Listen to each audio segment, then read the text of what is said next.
आज मैं कनप्पा मूवी को एक्सप्लेन करने जा रही हूँ। कनप्पा एक ऐसी मूवी है जिसमें एक नास्तिक व्यक्ति को दिखाया जाता है, उसे भगवान पर बिल्कुल भी भरोसा नहीं होता है, लेकिन मूवी के अंत तक वही व्यक्ति उस सेंचुरी का सबसे बड़ा भक्त बन जाता है। और वो कैसे बन जाता है जानेंगे इस कहानी में।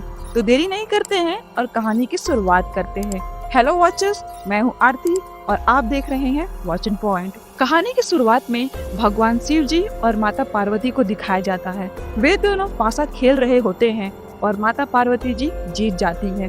तब शिव जी कहते हैं, कहिए आपको क्या वरदान चाहिए। फिर माता पार्वती कहती हैं, पहले दिए हुए वचन ही पूरे नहीं हुए स्वामी, और आप नया वर क्या देंगे।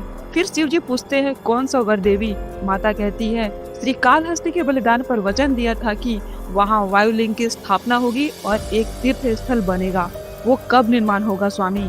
इसलिए पार्वती जी इस बात की शिकायत करती हैं। तब शिव जी कहते हैं, उसका जल्द ही निर्माण होगा और जिनके वजह से होगा उसने धरती पर जन्म ले चुका है।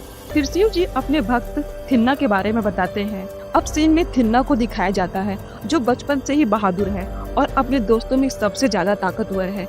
एक दिन कबीले वाले अपनी कुलदेवी को खुश करने के लिए थिन्ना के दोस्त की बलि दे रहे होते हैं।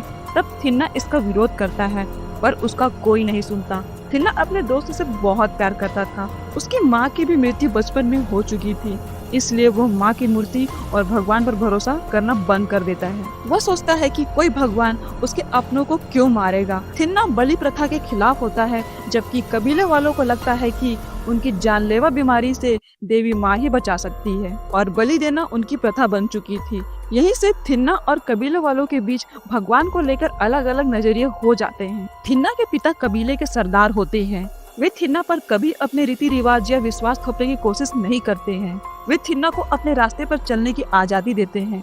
फिर 25 साल बाद थिन्ना बड़ा हो जाता है। उसका भगवान पर से भरोसा पूरी तरीके से टूट चुका होता है। बचपन में दोस्त की बलि के बाद उसने ठान लिया था कि वो किसी की बलि नहीं होने देगा। थिन्ना अपने कबीले वालों की हमेशा मदद करता और उनको हर समस्या से बचाता, इसलिए सभी उसे पसंद करते हैं। एक दिन वो शिकार के लिए जंगल में जाता है। वहाँ उसे नेमली दिखाई देती है और वो पहली नजर में ही उससे प्यार कर बैठता है। लेकिन नेमली एक शिव भक्त है और शिवलिंग की पूजा कर रही होती है। थिन्ना को इससे कोई फर्क नहीं पड़ता। वह अपनी चमकती आँखों और खुले मुंह के साथ नेमली के पास चला जाता है। नेमली थिन्ना पर तलवार दिखाकर पूछती है कि तुम कौन हो। थिन्ना कुछ जवाब नहीं देता। नेमली को थिन्ना अजीब लगता है और वो अपने कबीले वापस चली जाती है।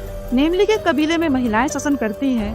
नेमली उस कबीले की रानी की बेटी होती है, लेकिन नेमली का मन शासन, युद्ध या प्रजा में नहीं होता है। वो तो भगवान की पूजा